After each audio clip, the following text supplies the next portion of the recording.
Daniel Day-Lewis is coming out of retirement. Clint Eastwood's Juror #2 gets its first trailer. Joker Folie à Deux is tracking at half the box office opening of the first film. Sydney Sweeney's boxing movie is underway. Edgar Wright's Running Man gets a new co-lead. And Steven Spielberg is a gamer? Let's get into this week's movie news.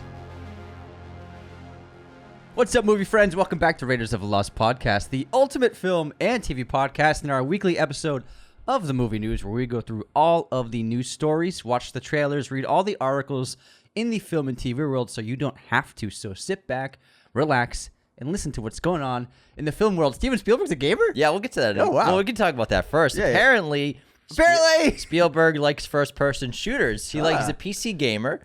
He likes to play Call of Duty, according to his son, and his son said, he's usually like, so what's the new shooter? What should I be playing right now? Which Call of Duty should it be? And so Spielberg is a PC gamer who plays Call of Duty. Call it Duty 4. Very cool. I mean, it makes sense because he's such a theatrical person, and it's pretty cool. I mean, there's so many theatrical elements and cinematic elements to video games these days. And I'm sure they used Saving Private Ryan when they made Call of Duty for inspiration. Like how to film it. Probably. And how to frame it. Let's get into the box office this week. Now that we're doing this episode a little bit early, not the exact numbers are in, but we got very good projections for what happened this weekend. So Joker, Folie à Deux is... Folie à Deux. It's like you gave up on the word. Joker 2 came out on top to no surprise. It's going to earn about $45 to $50 million based on projections. It made $20 million on Friday, $7 million on Thursday, so it will make about $50 million for the weekend. Domestic. So it's going to be obviously a hit. It's going to make a lot of money. It's going to make way less than Joker. Obviously, we predicted it won't go close to $1 billion months ago. I don't think it's going to be close to $400 million. I think it'll make $400 million. I don't think so because of the massive online hate for this movie. People are giving it half-star ratings. The audience and critic scores on Rotten Tomatoes are almost exactly the same at 37% and 39% respectively. Whoa! Joker 2 only opened with $7 million domestic previews on Thursday night. You know, that's not what you want for a giant movie. Yeah, it's estimating to hit 50% less than the first film's previews. And I think that a lot of this, I mean, Anthony and I are curious, and we have an episode tomorrow dropping on Joker Folie à Deux, a 2-hour breakdown of the film. And we really enjoyed the film. Yeah. We understand if people didn't like it or didn't enjoy it, but the online hate for it before it even got released, we talk about, because on Wednesday and on Tuesday, you were seeing people hating this movie. We were getting comments on our content a week and a half ago, people saying they hate this movie and it looks bad and it's going to be terrible. They hadn't even seen it yet. I think it's just... people ganged up on this movie online, on Twitter, on Instagram, on TikTok, because I think they were influenced by a lot of rage bait. Maybe, but it's interesting. I've never seen such hate for a movie that this movie didn't do anything to you. It's just a sequel to a movie, guys. And not our listeners, but so many people online are so upset about Joker Folie à Deux. It's like, how dare they make it a musical? Relax, guys. It's just a movie. It's just a movie. But the half-star reviews, one-star reviews... whether you like the movie or not, this is not the kind of production that deserves a half a star. It's a fantastically, superbly well-made movie. It's a very creative, artistic film, and Todd Phillips took a big swing, and I think he should be commended for trying to take a really big chance on doing something very different against type and unexpected. So if you don't like it, that's totally fine, but it is odd to see so much vitriol by people who haven't even seen it yet. And I mean, I like to give things a chance before judging it. So you're saying I have a chance. Call me crazy. 1 in a million. I know that sounds... saying there's a chance. Let's move into second place. The Wild Robot had a solid second weekend, barely dropping off from its opening. It made $19 million this weekend in its sophomore effort. Beetlejuice 2 is still chugging along with a strong $11 million on its 16th weekend. I'm just kidding. It's like its 8th weekend in theaters, doing very well. Word of mouth and just having very, very good legs. Transformers 1 is doing all right, $5.5 million in fourth place. And then Speak No Evil is hanging on, $3 million. And it's now become the highest grossing Blumhouse film of the year. Nice. Good job, Speak No Evil. Yeah, congrats. Broke 50 mil. Yeah. Happy for it. It's a great movie. Night Swim was its previous highest earning film somehow. What did it make? Like $44 million. Night Swim made $44 million? Yeah. Man, Blumhouse, They know what the hell. Listen, I've been saying, they've got the youth, man. They've got the teen horror genre. They have cashed in on that the last several years. They know what the hell they're doing over there. I feel like that. I thought that movie made no money, but it did really well on a $15 million budget. I'm guessing it made $54 million. Probably PG-13 too, right? Yeah. It made $54 million. So I'm saying they know how to lure teenagers to the theaters for horror movies. Wow, that's a big hit on a $15 million budget. It made about a pool. It made almost 4 times its budget. Good job, Blumhouse. Jesus Christ! Killing I thought that movie died, but apparently I was wrong. Wow, Blumhouse. I'm sorry I doubted you, Blumhouse. Can we talk about the King? Oh, yeah. The King is back, everybody. Daniel Day-Lewis is officially ending his retirement from acting after 7 years. We all kind of thought this would probably happen. I anticipated him coming out of retirement. I thought it would be for Scorsese or Spielberg or something like that. I thought it was going to be for Bradley because they were were photographed early this year taking a stroll through New York. Maybe they're just friends. Well, have you heard the DiCaprio story of how he recruited him for Gangs in New York? No. Scorsese was like, we need you to talk to Daniel Day-Lewis to get him for Gangs. And so DiCaprio goes to New York and he goes to Daniel Day-Lewis's home. And Did he just knock on the door? Knocks on the door. Daniel Day-Lewis opens it, expecting him, and he just goes, should we walk? And DiCaprio goes, yeah, okay, let's walk. And they just walked through New York and through Central Park without a word for like an hour. Really? And then they sat down on a bench, and Daniel Day-Lewis says, all right, why should I do this? All right, why should I do this? But Bradley and him were walking. Maybe it was a friendly stroll, but I think that's how Daniel Day likes to have meetings, essentially. Maybe Bradley had a movie idea that he wanted him for. Maybe. And he's been hearing people out, maybe. That's not a bad theory. Thank you. That's a good theory. I like it a lot. That's a funny story. Imagine just walking for an hour with Daniel Day-Lewis without a word. In New York City. He seems like a great, cool guy. Now, he will lead his son's directorial debut, Anemone, which he co-wrote with his son. The film explores the intricate relationships between fathers, sons, and brothers. His son, Ronan Day-Lewis, is directing. Sean Bean is co-starring. And there's a behind the scenes of Sean Bean and Daniel Day on a moped together yesterday. Yeah, like Sean Bean's behind. They look like they might be old friends going through some kind of journey together. And Daniel Day has a big handlebar mustache. Yeah. And big glasses like me. But I love it. I wonder how long he's been prepping the character. Probably for 7 years. But it's cool. It's sweet that he's on. I don't think he's ever written anything before for film. I know that he writes personally. But I don't think he's written anything for film, especially that he's acted in. So that's really interesting, and that's sweet that he's doing a project with his son. That's the only way he was ever going to get out of retirement, was to do something with his family member. You know what I mean? Yeah, it's the only writing credit that he has. But he does write. He writes poetry and stuff, and he writes handwritten letters to everyone for correspondence. Yeah, I mean, I thought he wouldn't come back. Because he has retired before. He retired before Gangs for 5 years. And then Scorsese coaxed him back. But after Phantom Thread, it's been 5 years again. No, 7 years. 7 years. That was 2017, that film, I think. So the fact that he went longer than 5 years, I thought he would never come back. And his son, Ronan Day-Lewis, it will be his feature-length debut. He's made a short film in 2018 called The Sheep and the Wolf, and he did a music video the following year. So this is his directorial debut. Must be nice. Your directorial debut, you get the greatest actor alive in your film. Must be nice. The greatest actor to ever live. The greatest performer in history. It's in your first movie. That's pretty sick. I don't mind it because, it's a family business. Yeah. It's a thing that they're doing as father and son. I think it's really cool. I think it's really sweet. No, yeah, I'm just saying. That's nice. Scream 7. Who should I get in my movie? How about the greatest person? I hope I can get someone off backstage to work for $200 a day. LA casting, save anyone. How about I get the greatest actor in history? Anyone who's in the industry gets the backstage. That's pretty good. It's pretty good start. It's a casting website. For crew and cast. Scream 7, guys, will release on February 27th, 2026 in theaters. Neve Campbell will return as Sidney Prescott, and Kevin Williamson will direct the film. So this is happening. I think the franchise will do fine. They'll lose some they'll lose some box office because of the drama of last year. But I honestly don't think they will. I think that they're waiting long enough that people are going to forget about the drama, and then they're going to get Nev back in there. Sydney's the juice. Sydney.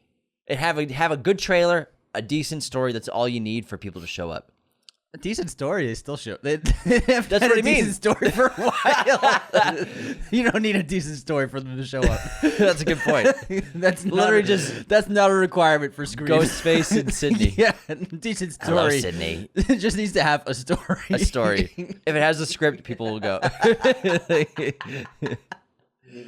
That's a good point. All right, let's talk about a couple of trailers that dropped this week. So we got Nosferatu Companion and Juror number 2. Let's talk about Nosferatu. Did you watch it? Or I have not watched it. I'm saving for theaters, but you can talk about it. I watched it. It looks phenomenal. They still didn't give much away. They still didn't give Count Orlok away. Just a couple of hints of him.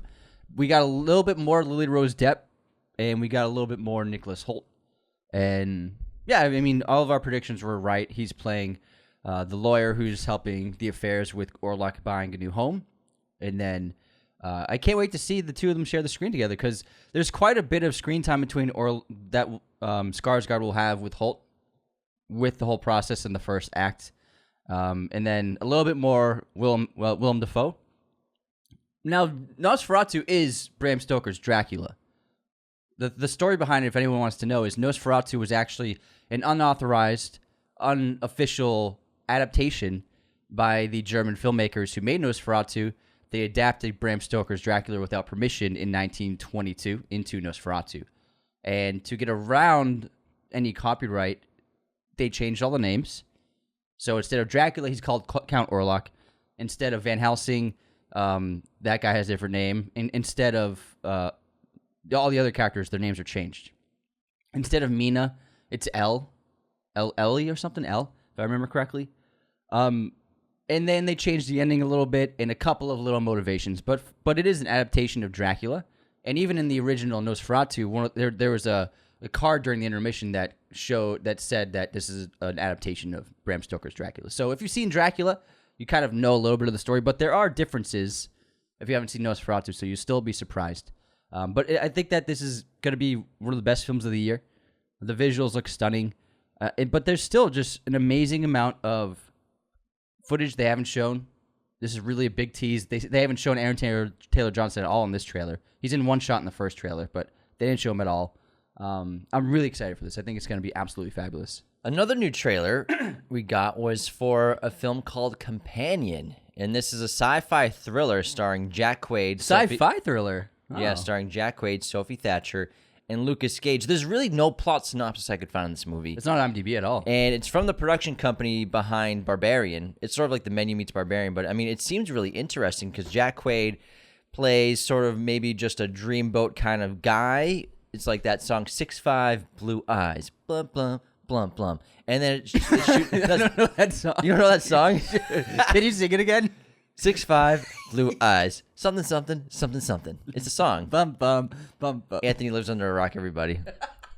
And he's clearly got a girl he's courting or starting a new relationship, but there's some odd things going on where it seems like maybe, I don't know, maybe some sort of hypnosis or something, because there's a shot where he puts a candle in front of her outstretched arm, and she lets her arm get completely enveloped in flames and cook and basically be lit on fire. And it seems like she has no control over what she's doing. And also she's chained to a chair. It looks very interesting. It looks really surreal. It looks sort of like Barbarian meets The Menu meets Strange Darling. The aesthetic is excellent. Jack Quaid looks fantastic in this movie. He looks so good.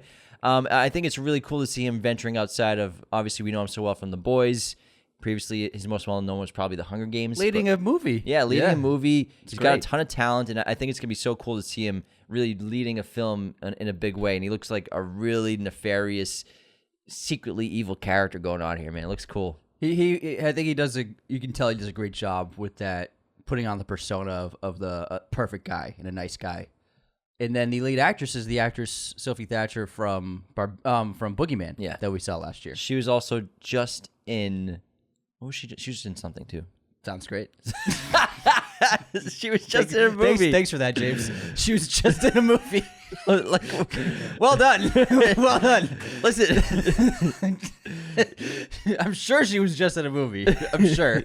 I just saw her. Not Maxine. Okay. She's the girl that does the makeup. prosthetics. Yeah, Fucking dickhead. special effects makeup artist in Maxine. Instead of tearing me down, Anthony, next time maybe you help lift me up and you help me figure it out. I actually knew that because I looked it up yesterday. So you just let me squirm. It's just funny, man. Wow, you're such a fun companion on the show. It's a good laugh. Thank you. Next up, we got Juror number 2. Oh my God, what Which a looked trailer! great. I was right. I was absolutely right. Yeah. That was my Juror number 2, Clint Eastwood's trailer, his final film, starring Nicholas Hoult, J.K. Simmons, Toni Collette, Zoe Deutsch, and Kiefer Sutherland. Excellent cast. This follows Nicholas Hoult, who has been called for the jury of a murder trial, and he soon discovers that the woman who is the victim of the apparent murder may have been someone he hit with his car. And there's another man who's being prosecuted for her murder. And then the trailer showcases that he was driving one night. He got a text from his wife, distracted him. He hit something, got out of his car. His fender was damaged, but he couldn't find anything. There was no body, no animal. He looked all over the road, and he assumed he hit a deer that ran off, and so he drove away. However, he discovers that the woman who was killed in this murder trial may have been the woman he hit with his car. I think it's the key word may have been, because I think this movie's going to have some twists and turns. Oh, yeah, it's going to be twisty. Because maybe he killed her, maybe he didn't. And her boyfriend is on trial because all three of them were at the same bar the night of the incident of the murder, of the hit and run. And the boyfriend's on trial as the convicted murderer. And it looks so good. What a powerful trailer. As soon as this trailer ended, I said, that's a movie. That's how you fucking do it. That's how you do it. It looked great. Clint Eastwood, I think, going to have a Best Picture nom on his hands right here. It's just like an old school drama. Yeah. It looks really good. And Nicholas Hoult looks fantastic in this. I can't wait to see him. I hope he gets an Oscar nomination for it. Like, just watching the trailer, I was totally in. I was totally invested, and it ended, and I was like, oh my God, I want to see how it ends now. It's such a great concept. I believe it's based off a book. And yeah, imagine being on a juror on trial for murder, realizing that you may have committed the murder. And the it's moral better, dilemma is so immense. Yeah, it's better than like the first interpretations of the synopsis. I think we were saying it might have been a serial killer who maybe was on trial for his own murder. And this, I think, is better, where someone thinks he might have committed the murder. Yeah, looks really good. Moving on to the Russo brothers' next film, we got our first look at The Electric State, which will be releasing on Netflix in early 2025. It's about an orphan teenager, starring Millie Bobby Brown, who traverses the American West with a sweet but mysterious robot and an eccentric drifter in search of her younger brother. It follows this alt history where Walt Disney's Disneyland animatronics led to intelligent robots who revolted against their creators. Mr. Peanuts is voiced by Woody Harrelson, is the leader of the robot insurgency. Also stars Chris Pratt, Anthony Mackie, Brian Cox, Giancarlo Esposito, and Ke Kwan. What isn't Giancarlo Esposito in? I have no idea. He's not in Nosferatu. Yeah, he's not. I know he's not. Well, he could be. He could be. He's killing it. He's in everything. It looks pretty fun. Yeah, we'll see. Yeah. I mean, the Russo's track record outside of Marvel hasn't been fantastic, but I mean, same thing with Millie Bobby Brown outside of Stranger Things. She's obviously got that huge lucrative Netflix deal. She's in so many Netflix movies. She's in every Netflix movie. She's in a lot. She's like 4 a year. We'll see. I'll hold out hope, and maybe the trailer will be good. Yeah, it looks. The images look pretty good. Yeah, it looks pretty like a light sci-fi 80s comedy. Yeah, we'll see. It's a big movie. I like the hair and makeup for both her and Pratt. Pratt's got this super long hair and mustache, and so I think he's obviously primed to be great comic relief. We'll see. Next up. We've all been asking for this one. Oh, finally. Don't worry, everybody. They heard you. We're finally getting the live-action Rugrats movie that we've been dying for. I'm not making it up. In development at Paramount. It's in development. They're going to be making a live-action blended with CGI, obviously, to make the babies talk and stuff. So what it's going to be is everyone in the movie is going to be live-action, including the dogs. but the babies will be CGI. And it's going to be directed by Jason Moore, who did Pitch Perfect and also Sisters, the Amy Poehler, Tina Fey film. Now, I am kind of creeped out by this idea because if you do CGI babies, do you make them look super realistic, and then the personification might be odd, or do you make them look like the actual characters? Like Chucky he's a weird looking baby. Well, if it's live action, Tommy's a weird looking baby. Yeah. And then do you make the babies look like that, and they'll look even weirder? Not if you're doing live action. You gotta do. It's very realistic looking babies. Then it's gonna be weird. I think it's primed for failure. I think so too. I don't think there's any way that a Rugrats live action movie works. Me neither. Without looking like a nightmare fuel. I think you just have to do the whole thing CGI. If you do it all CGI, here's the way they could do it live action. Like the a dog movie. You could do it all CGI and make them look like the animated characters, but live action form. If you don't show the parents, like maybe you just show their feet. Gotta show the parents, man. Yeah. I mean, Tommy Pickles' dad is an inventor and everything. He's trying to be, yeah. Yeah. Failed inventor. He's a mess. He's always 5 o'clock shadowed, drinking coffee, and just pale as a ghost. I hope that's what story should they do? They should do the watermelon seed. I don't know what the story they should, but either way, they have to have Reptar in this movie. Yeah, you gotta have Reptar. It's gonna be weird, man. It's weird, man. We got our first look at Cillian Murphy as Thomas Shelby in the new Peaky Blinders film, which is shooting right now, coming soon to Netflix. It's just a nice little portrait of his profile from the side. He's got gray hair. He's back, baby. He looks great. He looks I can't wait, man. I can't wait. Stephen Knight and him. There's an image of them both behind the scenes, too. Nice. With sitting on chairs. All right, next up. There's a story about... I don't know why I say it like that. There's a story about studios who are now listening to superfans. Studios are assembling superfan focus groups for their IPs to assess various materials for franchise projects in the future to avoid social media backlash. Quote, they will just tell us if you do that, fans are going to retaliate. If it's early enough and the movie isn't finished yet, we can make those kinds of changes. So, yeah, I think if you want to make movies, if your intention is to make movies for the populace and to hit as many people as possible and to make as many people enjoy your films as possible, you should absolutely make it so that you aren't pissing people off intentionally. Just make a good movie. Yeah. Just make a good movie, guys. And in the post-2020, we had this weird trend of like some movies and some TV shows literally attacking fan bases and literally attacking groups of their audience, which I found weird. It was just odd. Yeah, it was a sort of... And like stoking the fire, like laughing while they stoked the fire. Doing it on purpose. Knowing that there was going to cause a lot of hate and then complaining about the hate that it caused. It's odd because if you're making television or movies, if you're making a product, your goal is to sell it to as many people as possible. Like you wouldn't sell shoes, but tell 30% of your audience or of your potential customers to fuck off. And be like, no, I don't want you to buy my shoes. Why didn't they buy my shoes? I told them to fuck off. Everyone buys Jordans, like you want to sell your product to as many people as possible. It's how you stay in business. Yeah, absolutely. So, I think it's smart to actually listen to fans, but obviously this has been interpreted in a really poor way. Interpreted in a really poor way online.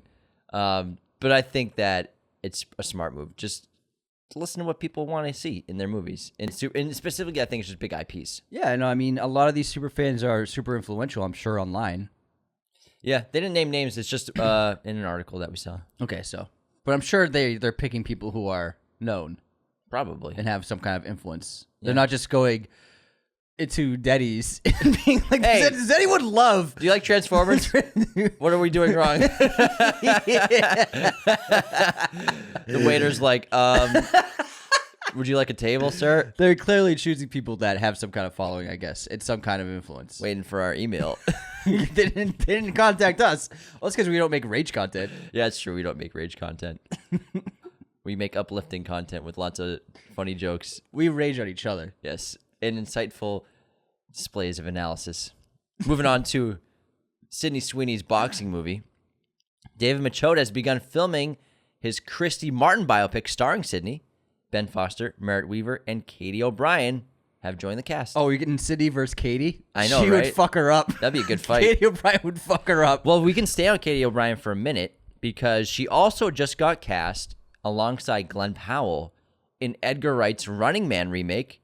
Now, this movie will release on November 21st, 2025. It follows a TV game show where convicted criminals, a.k.a. runners, must escape death at the hands of professional killers. She's about to blow up, man. Katie O'Brien, yeah. Mission Impossible 8, Running Man, a couple other projects. She's going to have a huge 2025. Twisters!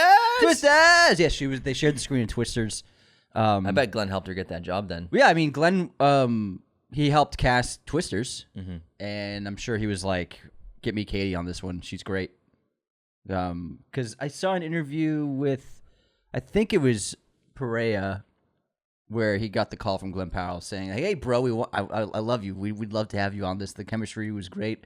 Let's get you on board for Twisters." And that's how he basically got confirmed for it. That's pretty cool. But I think it's smart when people have some power in Hollywood as actors to take some influence in a little bit of control and opinion on who's cast in their films. Also It's recognizing important. when you have power. Yeah. You know, Glenn Powell is someone I think who recognizes, probably off the influence of Tom Cruise and listening That's to a how lot he of- works, yeah. You know, like listening to Tom Cruise, watching Tom Cruise, and probably drawing from him and trying to be the kind of movie star that Tom Cruise is.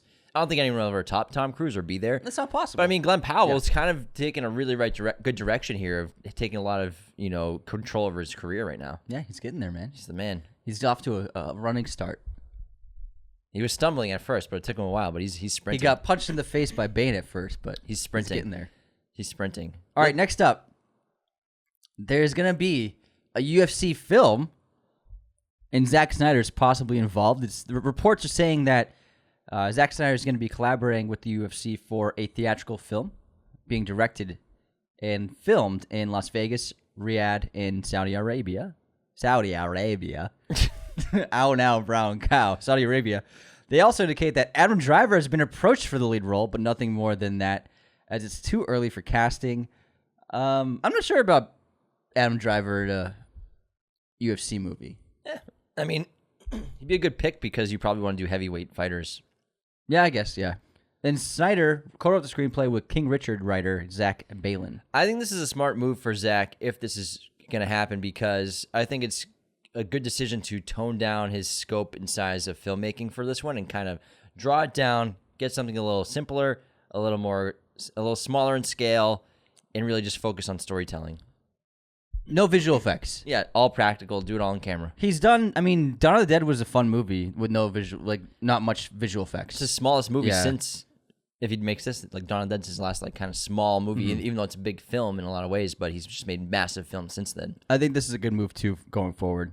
I think he's a right choice for that brand. He's a good choice for it. Doctor Strange, Sam Raimi, is rumored to be returning for Doctor Strange 3. Nice. Get Which that bag, I'm bro. Sure he will. Get that sure bag. he will. It sounds pretty cool. Moving on to, we got some cool covers for Gladiator, for Total Film, the magazine. They're absolutely epic. One has our three main guys, Pedro, Denzel, and Paul. Oh, yeah. And then the other one is Wait, who's Mezcal and Paul? Pedro, Paul, and Denzel. Okay, gotcha. Paul Mescal, Gotcha. the lead actor in the film. Sorry, I thought you said Mezcal and Paul, but you said Denzel and Paul. Denzel. Denzel. I didn't say Denzel. My name's Denzel. My dad's Denzel. I'm Denzel. Denzel ain't got shit on me. In the other shot, this really beautiful silhouette behind Paul Mescal, who's running up the ramp heading into the gladiatorial arena.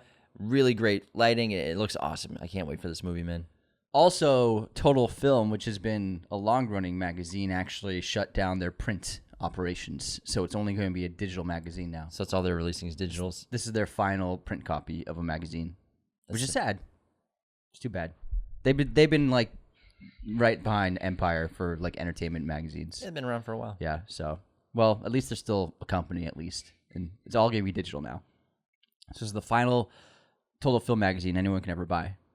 All right, next up, Kirsten Dunst has just been cast opposite Channing Tatum in Roofman. This film follows a robber who lived in a Toys R Us store and broke into more than 60 McDonald's, then emptied the cash register after herding staff into freezers.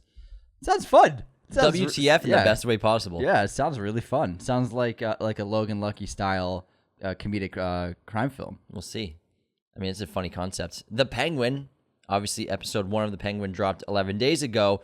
It has garnered 10.4 million views since its premiere.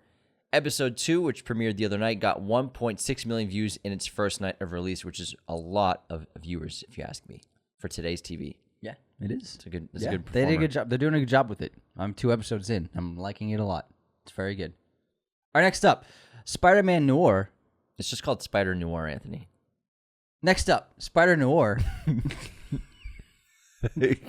has begun filming. This series stars Nicolas Cage, Brendan Gleeson, who we just saw in a hallway. In person. Lamorne Morris, who just won an Emmy, Lee Jun Lee, and Jack Houston.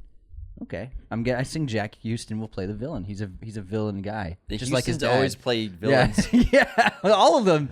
Grandfather, father, and then him. And I mean, Angelica Houston, I feel like she's played a villain before. Yeah, she's played villain. Yeah, absolutely. The Houstons are good at villains. They have that look, man. I mean, she's essentially a villain in Darjeeling Limited. Yeah, she's a villainous mother.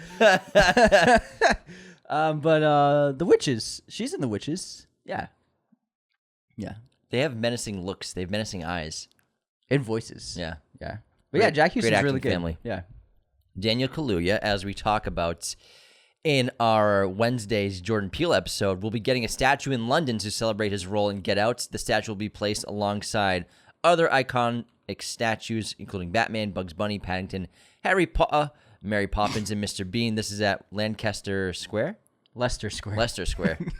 Lancaster is a city in outside Los Angeles. Leicester Square, where there's a bunch of movie statues. Yes. Some of them are just universal global film icons. Some are memorable to the UK. And there was a vote for what statue should be next. And Daniel Kaluuya's character, Chris, on the chair, crying and screaming in rage, is going to be the statue, which is such a cool choice. Good pick. It's a really iconic image. Yeah, he gave this great interview where he's just so taken aback. He talks about how he used to just eat noodles at that place all the time, and just when he's trying to get work, eat noodles in Greg's. Yeah, get some sausage rolls at Greg's. It must be really surreal. Yeah, it's to be immortalized there. Yeah, and he came from nothing, man. He lived in a bad area and worked his way out of it. You know, he'd earned that. You know, he started out on Skins as a co-writer. Oh, no way. And then he just worked his way into being in scenes. Oh, wow, that's really with the other actors. Good for him. And then he became a regular on the series. That's how he started. All right, next up. He's also a big advocate for arts programs in lower income neighborhoods for young kids. That's really cool. Pompeii is a new series that's in the works, which follows various stories of people who lived there just before Mount Vesuvius erupted. Can't we just get a Pompeii story about just like Pompeii without the eruption? Ridley Scott will executive produce with his company. It's always about the volcano. All anyone cares about. You know, stuff happened before that. They had fast food takeout in Pompeii. Did you know this? Yeah, they had Rome had it too. So they had fast food takeout. People would go to like a fast food restaurant with like a big. It was like what's the Panda Express? Yeah, I'm just so excited. It was like it was essentially Panda Express. They etched the menu in the stone. They etched. So you would walk up to this counter and there were bowls of food, and they etched or used mosaics to actually show what each food item was. And people would come up in lines and order takeout and pay for it and leave with a takeout container. I'm sure it was in plastic, but of takeout food. You're so excited. It was like nobody. I bet that won't be in the fucking series, man. I guarantee it. But it's so cool. I bet it will be. They had takeout. They had fast food takeout in Pompeii. They had smartphones too. Imagine if ancient Rome industrialized, man. Holy shit. For real. That's why, the volcano and everything's cool. And, no, not cool, but it's dramatic. But there's a lot of cool stuff that happened there. Yeah, but it's Italy. People just want to watch movies about Rome. Yeah. Always Sunny in Philadelphia, everybody, is going to have a crossover episode with Abbott Elementary. There's this great photo of all the guys from Sunny flexing with all the guys from Always Sunny in Philadelphia, just arms crossed, just looking like badasses in a funny way. So I'm so curious how they're going to do this. Oh, that's cute. I think it's probably going to be an absolutely hysterical episode of TV. Mm-hmm. I've never even watched Abbott Elementary, and I haven't watched Sunny in a while. but I used to be Yeah, I haven't watched faithful Sunny in years. watcher of that show.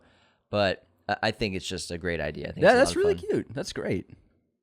Yeah, Abbott Elementary is supposed to be great. It's a huge award winner. That's really cute. Imagine if Charlie's a substitute teacher. No, I bet you Charlie becomes janitor, Dennis is a substitute teacher, and Mac is a guidance counselor or something. I can't wait. I'm going to watch that one. All right, next up.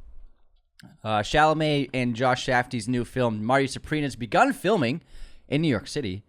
And you can see some behind-the-scenes photos and videos of Chalamet being directed by Safdie. With the tallest pants ever. Yeah, he's got these great big suits on, and he finally cut his hair. He cut his hair for this one. Yeah. I haven't seen it this short in a while. He's got a little mustache. Looks great. And you can see like kind of the mannerisms he's doing in some of the footage, but I don't want to look at it anymore because I don't want to spoil anything. But it's going to be a period piece, and it's great to see that Safdie hasn't done that yet. Let's talk about Rip. Wait, Uncut Gems was a period piece. My bad. Uncut Jobs. Let's talk about Rip, which is going to be a new crime thriller from Joe Carnahan, really great action director. It's going to star Ben Affleck and Matt Damon, but also Sasha Calle and Tiana Taylor have just been cast alongside. The film follows a group of Miami cops who discover millions in cash in a derelict stash house. Sounds good. I love how Ben and Matt are just teaming back up Doing for the rest everything. They're like, fuck it. We didn't do stuff together for 20 years, but let's do everything together now. Yeah, I love it. Two great actors too, the both of them.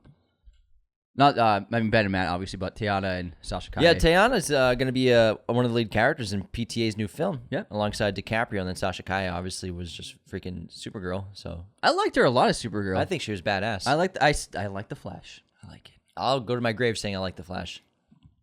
I enjoyed Just like Joker. I enjoyed that film. Just like I left the Flash thinking everyone's gonna love it. Honestly, I was like, Same. This is great. We took our friend. We're like, this is fucking awesome. Everyone, the Flash is this Joker suffering from the same thing the Flash did. Yeah. It's online hate and vitriol before it came out. In backlash.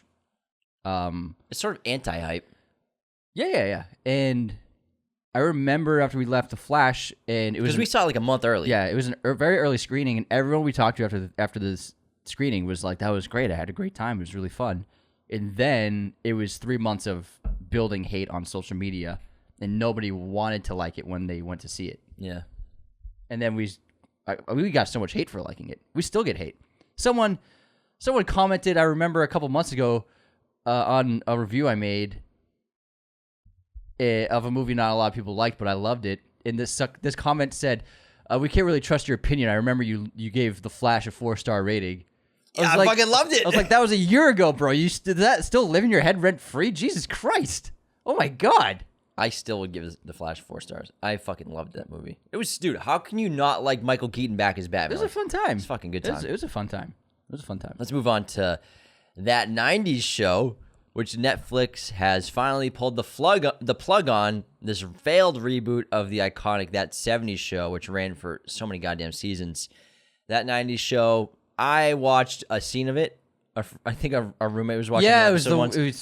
And I think there were 5 of us. We all watched like 5 minutes of that show, and none of us liked it. We were all like, "What is this? It's not there." Dude, man. the editing of that show was so fast. The jokes weren't funny. Holy shit! It just wasn't a good show. It was literally a cut a second, which is not what you want to do for a multicam comedy show. Yeah, a sitcom. They edit it so fast because it's a Netflix show, and they want people to stay, I guess, as interested in watching as possible. But I couldn't even keep up with the story. It was edited so quickly. And I don't think anyone's surprised by it being canceled, though. Me either, man. I forgot it existed.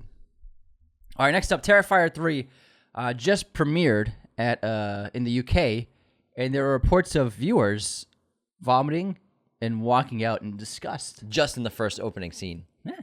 It sounds like that would probably be me. I kind of want to watch it now. I want to see. I mean, what do you not? I mean, are you surprised? No, I'm not surprised. No, at all. I'm just saying, like, that it's Terrifier 3. What do they expect? Yeah, true. It's gonna be nasty. You shouldn't be going to that movie with a full stomach of food. Yeah. I mean, it's gonna be disgusting, obviously. And another sequel we've all been dying for, though. Princess Diaries 3. It's finally happening, everybody. Anne Hathaway confirmed she's returning. 2 legacy sequels under her belt now. She's working on. There we go. She's getting that bag. Devil Wears Prada and Princess Diaries. She's getting it, man. Legacy sequels, man. If you make them right, they can be really good. I mean, yeah, they already made a sequel to Princess Diaries, so we'll see. No, but I mean legacy sequel. Yes, it is a legacy now. Yeah, I have not seen the second one. I don't know. I don't remember the second one at all. Yeah, I know I've seen the first one. I'm more excited for Devil Wears Prada. Way more excited. Sweet. What is she gonna find a new princess? Maybe. I don't know. Is she queen now? I don't remember. I don't know how the second one ended. She might be queen of Genova now. We're just making stuff up that people listening probably like, no, she's not queen. She's actually works at Arby's now. Do they have Arby's in England? She's in America, bro. Yeah, but she's not. She's the princess of Genova or Genovia? Yeah, Genova. Yeah, Genovia. Anyways, no, she could be back in the States working at Arby's. Crime 101. Crime 101 is a new film. Halle Berry's been cast in alongside Chris Hemsworth, Mark Ruffalo, and Barry Keoghan. What a cast. The heist thriller follows high-level jewel thefts taking place up and down the Pacific coast, where a detective zeroes in on a thief looking for a final score. My guess is Halle Berry's the detective. I'm glad of this casting because we finally have like a criminal crew that aren't 20-year-old models. I know, fucking hell. Let's get some adults and seasoned actors for these movies about criminals. The Kevin Hart one, people are wondering why no one watched it. It looked like a bunch of Instagram influencers running heists. I need some like weathered looking people in these I need crews. people in their 50s who know what they're doing. Ruffalo's our 50-year-old guy. Hemsworth is our experienced older guy. Barry Keoghan's the new hotshot. That works for me. Halle Berry is going to be, like a seasoned vetein jewel thief or detective. Yeah. We need some older people in these casts about criminals. I mean, Jesus Christ, finally. All right, next up, Magazine Dreams has been acquired by Briarcliff. This is the Jonathan Majors film. That got a lot of awards buzz, and then his whole thing happened and kind of took all the smoke out from the movie. So Searchlight originally acquired, so Disney used to own it. So Searchlight originally bought it after the film festival screening, and then they dropped it, I guess. So Briarcliff will release it. I don't know this distributor by name. Briarcliff Entertainment film distributor. They've distributed. The Apprentice they're coming out with. How do you feel about The Apprentice? They keep releasing clips of that movie. I'm assuming it might not be great because they keep releasing so many clips. If they're releasing clips, that means there's no traction for it.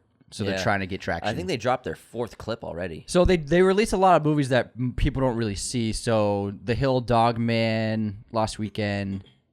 This is kind of like a new distributor that's working with small movies. Building their way up. Cool. We got this great trailer for Better Man, and it's the first trailer for the Robbie Williams biopic, starring a CGI monkey as Robbie Williams. Weta did the visual effects for the ape for the entire film. Hits theaters January 17th, but Robbie Williams is a pop star from the UK. Yeah, I asked my girlfriend. I was like, "Who's Robbie Williams?" He was in the boy band. Yeah. What's it called? Some with a T. Something with the T. Oh, that's a cool name for a boy band. Sorry. Take that. Take that. And then apparently he's the first one who left, and he had a huge solo career. Yeah. She said all the moms are gonna be very happy for this movie. Yeah. This is the one my mate was a dancer for. Nah, I'd never heard of him. Robbie Williams. Take that. It looks like a fun concept. It's cool. Yeah. I think it looks interesting. All right, next up, we got the first trailer for Music by John Williams, which is a documentary about the maestro in his career. This is going to be releasing on Disney Plus November 1st. Looks great. Coraline is getting its second re-release in theaters this year, this time on Halloween Day. Its initial re-release in August earned $53 million globally. What? Can you believe that? Oh my God. And so they're going to release Coraline again on Halloween in theaters. I think it's the 3rd time this year they're releasing it. They're just going to keep Coraline keep it in theaters. I've always been here.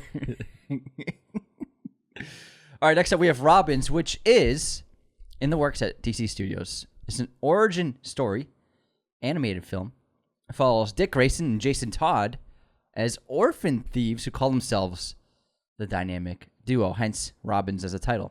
This is produced by Matt Reeves and James Gunn. It's not set in the Matt Reeves universe.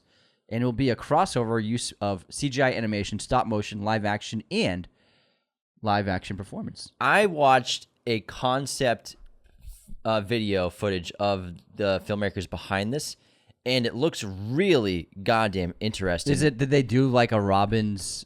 No, it's the filmmaking style. Gotcha. So it's not about the story. It's just like a different narrative of different characters, not superhero really. Gotcha. And it's just the filmmaking techniques. It's so fascinating what they're doing with the blending of CGI, stop motion, and live action, because they sort of have puppets and stop motion with CGI, and the live action real time performance looks so authentic. And it's basically like, it feels like you're with the puppets on a set, and there's an actual camera crew there doing like zooms and focus pulls. It looks really interesting, and I've never seen anything quite like it before. This is a husband and wife duo who own the studio and do the animation. Oh yeah, I'm looking at behind the scenes. Oh, this is very interesting. They've done like scenes from famous movies in the past to like prove their technique. I'm all down for new styles, man. And they shoot puppets on green screen, animate them with the backgrounds. Okay. Looks pretty cool. They did a Super Bowl commercial a couple years ago. Wow, good for them. All right, next up, tell us about Conjuring 4. There are some set photos that unveil our first look at Patrick Wilson and Vera Farmiga's return to the franchise. I believe this is their last one they're going to do. This is it. One last The ride. Conjuring Last Rites. And yeah, we get a glimpse of the final installment. Until the fifth one. Yeah, it's just they're in costume. There's one where she's holding a flashlight, like looking super scared. One is Patrick holding Arby's. Well, it's funny you say that. I love the AI edited thumbnails on YouTube are ridiculous. You know, like when you search a movie or a movie that's coming out and people make fake thumbnails for it. There's one where Patrick Wilson is eating a knife with red eyes. Clickbait, man. Yeah, these AI trailer thumbnails are getting insane. Like they're so ridiculous. You can never trust them though. I'm not sure that most people know they're fake when they see them initially. You know what I mean? I think it works as clickbait for some people. Sneaky. Next up, there's going to be an Otis Redding biopic starring John Boyega and Danielle Deadwyler as Otis Redding and his widow Zelma Redding. It's going to be called Otis and Zelma. I've been waiting a while. I've always thought Otis Redding is prime for a good biopic. Mm-hmm. Great material and great story. Huge star in Motown and soul. Biopics are so hot right now. So hot. So hot. Paddington 3 got a trailer release. I don't know if you watched it. It looks delightful. I didn't. It looks very sweet, very funny, and I can't wait for this film. Salem's Lot finally dropped on Max.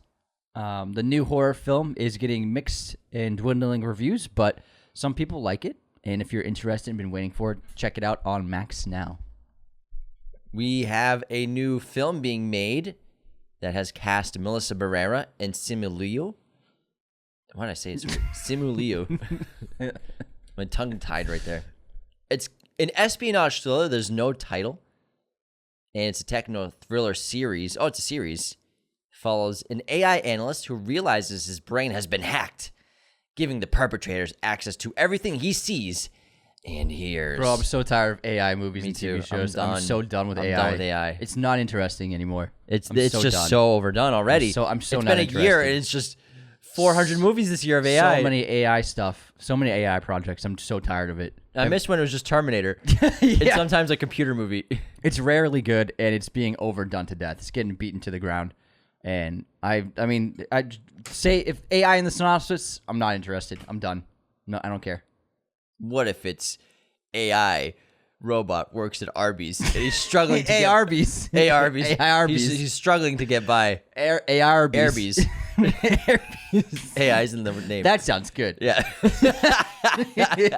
Or no. And he meets the princess of Genova. No, an AI robot finds out he is the princess of Genovia.